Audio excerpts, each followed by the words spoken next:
നന്മ ന്യൂസിലേക്ക് സ്വാഗതം. ഞാൻ ബിന്ദുരാജ്.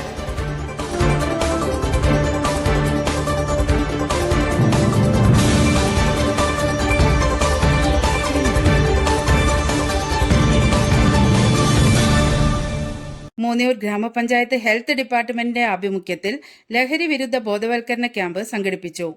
ജനപ്രതിനിധികൾ, ആരോഗ്യ പ്രവർത്തകർ, സ്കൂൾ അധ്യാപകർ, PTA, MTA പ്രതിനിധികൾ, ആശാ വർക്കർമാർ, CDS മെമ്പർമാർ, ഘടക സ്ഥാപന മേധാവികൾ തുടങ്ങിയവർ പങ്കെടുത്ത യോഗം ഗ്രാമപഞ്ചായത്ത് വൈസ് പ്രസിഡന്റ് ശ്രീ ഹനീഫ അച്ചാട്ടിലിന്റെ അധ്യക്ഷതയിൽ പ്രസിഡന്റ് NM സുഹറാബി ഉദ്ഘാടനം നിർവഹിച്ചു.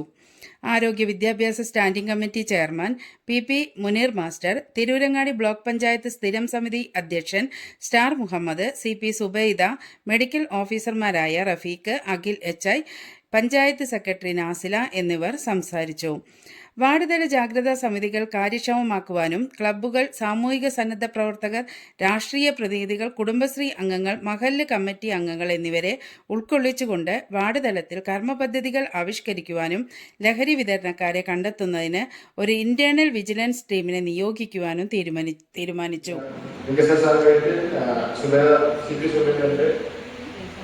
പിന്നെ നമ്മളൊക്കെ ക്ലാസ് എടുക്കാൻ 10 ദിവസം കൊടുത്തിട്ടുള്ള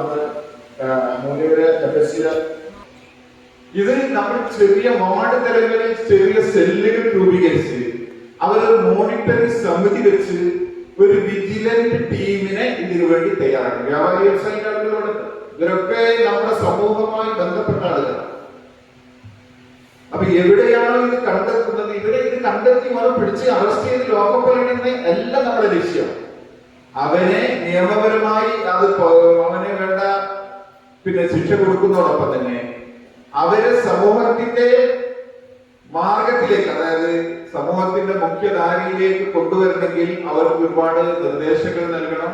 അവർക്ക് വേണ്ട അഡീഷണൽ സെന്ററിൽ വേണമെങ്കിൽ കൊണ്ട് അവിടെ ചികിത്സിക്കേ അല്ലെങ്കിൽ വേറെ എവിടെ അതിനുള്ള പ്രതിരോധങ്ങൾ തീർക്കാനുള്ള സ്ഥലങ്ങളിൽ അവർ കൊണ്ടുപോയി അവരെ സമൂഹത്തിലേക്ക് തിരിച്ചു കൊണ്ടുവരണം. അതിനെല്ലാം നമ്മളെല്ലാം ഒത്തൊരുമിച്ച് ഒറ്റക്കെട്ടായിട്ട് ഇത് തുടച്ചു നീക്കാൻ എവിടെ കണ്ടാലും അരുത് എന്ന് പറയാനുള്ള ഒരു മനോഭാവം നമുക്ക് എല്ലാവർക്കും ഉണ്ടാകണമെന്നാണ് സൂചിപ്പിക്കാറുള്ളത്. നമ്മൾ മുന്നോട്ട് പോകുമ്പോൾ ഒരുപാട് പ്രശ്നങ്ങൾ നമ്മൾ നേരിടേണ്ടി വരും. കാരണം നമ്മളറിയേണ്ടത്, നമ്മൾ കാണാത്ത ഒരു കുട്ടിയെ കാണാൻ പറ്റാത്ത ഒരു സ്ഥലത്ത് വെച്ച് കാണുമ്പോൾ നിങ്ങൾ സ്വാഭാവികമായിട്ട് ആ രക്ഷിതാവിനെ നിന്ന് അറിയിച്ചു നോക്കി, ആ രക്ഷിതാവ് ഒരിക്കലും ഉൾക്കൊള്ളില്ല. അതോടുകൂടി നമ്മൾ മോശക്കാരനെ നമുക്ക് നേരെ തിരിയും. എന്റെ മക്കളെ അല്ലെങ്കിൽ എന്റെ മോനെ മോശമാക്കാൻ ഇവിടെ കുറെ ആളുകളുണ്ട്, നിങ്ങളെ മോശമാക്കാൻ പറഞ്ഞു, അങ്ങനെ എന്റെ മോശം അവർക്ക് ഇങ്ങനെ കമ്പനി ഓരോ കമ്പനി ഇല്ലതാക്കുന്നു. അപ്പൊ നേരത്തെ പറഞ്ഞു മെഡിക്കൽ ഓഫീസർ കുട്ടികൾ തമ്മിൽ അടികൂടുന്നതും റീൽസ് ഇപ്പൊ കളിയാക്കപ്പെട്ട കുട്ടി കേസ് കൊടുത്ത് പോകണം പോലീസ് സ്റ്റേഷനിൽ. ആ കുട്ടിയെ ആക്രമിക്കുന്നത് തിരുവള്ളൂർ സ്കൂളിൽ പഠിക്കുന്ന കുട്ടിയാണ്. നിങ്ങൾ ഉദ്ദേശിച്ച തിരുവള്ളൂർ പഠിക്കുന്ന കളിയാക്കപ്പെട്ട ഒരു കുട്ടിയെ കൂട്ടം ചേർന്ന് കുട്ടികൾ അടിച്ചാക്രമിക്കുകയാണ്. ആ അടിക്കുന്ന രംഗം വീഡിയോയിൽ പകർത്തിയിട്ട് അത് ഇൻസ്റ്റഗ്രാമിൽ റീൽസ് ആക്കി നല്ല മ്യൂസിക് കൊടുത്താൽ അതിൽ പോലും നമ്മുടെ കുട്ടികൾക്ക് ഒരു മടിയില്ല. നമ്മുടെ സ്കൂളുകളിൽ പഠിപ്പിച്ചു വന്നിരുന്നു. പക്ഷേ ഇപ്പോഴും ആ ഒരു ട്രെൻഡിൽ നമ്മൾ അധ്യാപകരെ പഠിപ്പിച്ചാൽ പോലും അത് കുട്ടികൾ അത് അക്സെപ്റ്റ് ചെയ്യാനായിട്ട് വളരെയധികം അവർ വിഷമത കാണിക്കുന്ന ഒരു കാലഘട്ടത്തിലൂടെയാണ് നമ്മൾ കടന്നു പോകുന്നതെന്ന് പറയാതിരിക്കാൻ കഴിയാം.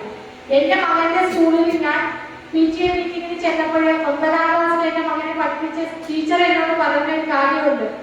ഞാൻ പറഞ്ഞ സ്റ്റഡീസിൽ കുറച്ച് പുറകിലാണെന്ന് മിസ്സിന് പറഞ്ഞതാണ്. അത് കുഴപ്പമില്ല, ടീച്ചറിന്റെ പുറകില് ടോർച്ച് ലൈറ്റ് അടിക്കുന്നില്ല. അവൻ സാരി കൊടുക്കാൻ ഭയമാണ് അധ്യാപികയ്ക്ക്. അതുകൊണ്ട് അവർ ചുരിദാറും ഷോളും കൊണ്ടാണ് വരുന്നത്. ആ രീതിയിലേക്ക് നമ്മുടെ മക്കൾ മാറിക്കഴിഞ്ഞു. ആരാണ് ഉത്തരവാദികൾ? പണ്ടത്തെ പോലെ കറുപ്പോ അല്ലെങ്കിൽ കഞ്ചാവോ ചെടിയായിട്ടോ ഉണക്കി പൊടിച്ചൊന്നല്ല. ഇപ്പൊ അതിന്റെ പല സംയുക്തങ്ങൾ, അതിന്റെ പല മിക്സ്ചേഴ്സ് ആണ്. ഇപ്പൊ നമ്മൾ കേൾക്കുന്ന MDMA ഒക്കെ അടക്കമുള്ളത് പലതും സിന്തറ്റിക് ഉണ്ട്, സെമി സിന്തറ്റിക് ഉണ്ട്. അതുകൊണ്ട് നാച്ചുറൽ ആയിട്ടുള്ളത് ഈ ബോധവൽക്കരണം നമ്മൾ തുടങ്ങിയിട്ട് കുറേ ആയി. അത് വേണ്ടാന്നല്ല, ബോധവൽക്കരണത്തോടൊപ്പം ഇതിൻ്റെ ഈ ഉറവിടം അതേപോലെ തന്നെ കേരളത്തിൽ ഉണ്ടാകുന്ന ഞാനാണ് മനസ്സിലാക്കുന്നത്. ഇങ്ങോട്ട് വരുന്ന കേന്ദ്രങ്ങൾ അത് ഈ ഡിപ്പാർട്ട്മെൻറ്റ്, പോലീസ് ഡിപ്പാർട്ട്മെൻറ്റോ എക്സൈസ് ഡിപ്പാർട്ട്മെൻറ്റോ ഏതെങ്കിലും ഡിപ്പാർട്ട്മെൻറ്റുകൾ കൃത്യമായി അതിനെ തടയിടണം. അല്ലാതെ നമ്മളിങ്ങനെ ബോധവൽക്കരിച്ചുകൊണ്ട് പോയിട്ടെന്ന കാര്യം. അതോടൊപ്പം തന്നെ ഇവർക്ക് ഇങ്ങനെ പിടിക്കപ്പെടുന്ന ആളുകൾക്ക് ആവശ്യമായ ശിക്ഷ നടപ്പാക്കണം. ഇത് രണ്ടുമില്ലാതെ നമ്മളിങ്ങനെ ഇപ്പം തന്നെ ഡോക്ടറെ ക്ലാസ് കേട്ടപ്പോൾ നമ്മൾ തോന്നി ഇതിനെക്കുറിച്ച് നമുക്ക് പഠിപ്പിച്ചിട്ടുണ്ട്. അങ്ങനെയല്ല വേണ്ടേ, അറിയാത്ത ആളുകൾക്ക് കൂടി അത് ഞാൻ ഡോക്ടറല്ല, ഡോക്ടർ രീതി എന്താണെന്ന് എനിക്ക് മനസ്സിലായില്ല. അപ്പോൾ ഈ ഇല്ലാത്ത നമുക്ക് മനസ്സിലാകാത്ത ഒരുപാട് കാര്യങ്ങൾ അതിൽ നിന്ന് കിട്ടി, ഇങ്ങനത്തെ സാധനങ്ങൾ കിട്ടുന്നു. അപ്പോൾ അതിൽ നിന്ന് മാറി നിങ്ങളെ ബോർഡ് വെച്ച ലഹരിക്കെതിരെ നാം ഒരുമിച്ച് ബോധവൽക്കരണ ക്ലാസ് എന്നുള്ള രീതിയിലാണ്. അപ്പോൾ അതിനെതിരെ എന്തെല്ലാം ചെയ്യാൻ കഴിയും എന്നുള്ള ഈ നിയമ നടപടികൾ പോരാത്തതുണ്ടെങ്കിൽ അത് നമുക്ക് ഇവിടെ നിന്നും ചെയ്യാൻ കഴിഞ്ഞിട്ടല്ല. പഞ്ചായത്ത് ഭരണസമിതി ഒരു പ്രമേയം എടുത്തിട്ട് സർക്കാരിനോട് ആവശ്യപ്പെടണം. നിയമത്തിന് എന്തെങ്കിലും പോരായ്മ ഉണ്ടെങ്കിൽ, ഇപ്പോഴുള്ള നിയമം വെച്ച് ഇത് തടയാൻ കഴിയുമെന്ന് തോന്നുന്നില്ല. പോരായ്മ ഉണ്ടെങ്കിൽ അത് പുതിയ നിയമം കണ്ടെത്തണം. ഉള്ള നിയമം കർക്കശമായി നടപ്പിലാക്കും വേണം. ഡോക്ടർ പറഞ്ഞ് മരുന്നുകളിൽ ഈ ഇങ്ങനത്തെ സാധനങ്ങൾ ഉപയോഗിക്കുന്നുണ്ട് എന്നുള്ളത്. ഈ മരുന്നുകളിൽ ഉപയോഗിക്കുന്നുണ്ട് എങ്കിൽ അത് എന്തുകൊണ്ട് ഇത് ഗവൺമെൻറ്റിനും എല്ലാവർക്കും അറിയാതെ മരുന്നുകൾ ഉപയോഗിക്കുന്നുണ്ട്. അപ്പോൾ ആ മരുന്നുകൾ ഉപയോഗിക്കുന്നതിൽ ഒരു അംശമാണ് ഈ ജനങ്ങൾ ഉപയോഗിക്കുന്നത്. ആദ്യം നിർത്തേണ്ടത് ഈ മരുന്നുകൾ ഉപയോഗിക്കുന്നത്, അതാണ് നിർത്തേണ്ടത്. എന്നാലും ഇതിപ്പോൾ ജനങ്ങൾ ഒരു ഷർപ്പ് ഒരു ടോണിക്ക് കുടിച്ചാൽ ഇത് ശരിക്കും ഇത് ലഹരി വരുന്ന ടോണിക്കുകളുണ്ട്. നിരോധിച്ചിട്ടാണ് ഇപ്പോൾ അടുത്ത് നിരോധിച്ചിട്ടുണ്ടാവുള്ളൂ.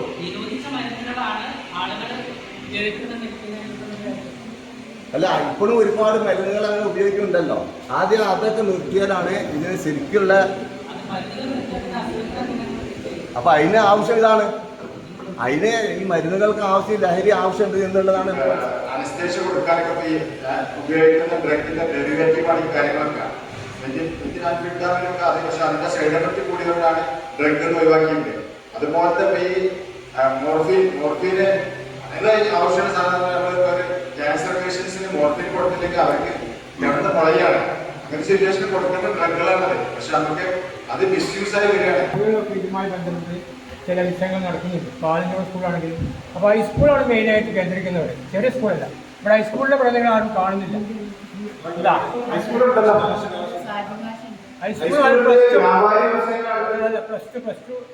പ്ലസ് ടു ക്ലാസ്സിലൊക്കെ കൂടുതൽ ഉപയോഗിക്കുന്നത്. അപ്പോൾ അതുകൊണ്ട് വ്യാപാരി വ്യവസായികൾക്ക് ഈ കാര്യത്തിൽ പ്രത്യേകം താല്പര്യമാണ്. അങ്ങനത്തെ ഷോപ്പുകൾ, ചില അങ്ങാടികൾ, ചില ഷോപ്പുകൾ, അപ്പോൾ ആ ഷോപ്പുകളൊക്കെ എന്ത് ചെയ്യണം, വ്യാപാരി വ്യവസായി അവർക്ക് ബോധവൽക്കരണം നടത്തുക മാത്രമല്ല അവർ ആ കമ്മിറ്റിനെ ഒഴിവാക്കിയിട്ട് നിർത്തണം. എന്നാലേ നമുക്കിത് ശരിയായ രീതിയിൽ മുന്നോട്ട് പോകാൻ കഴിയും. അതുവഴി മനസ്സിലാക്കുക.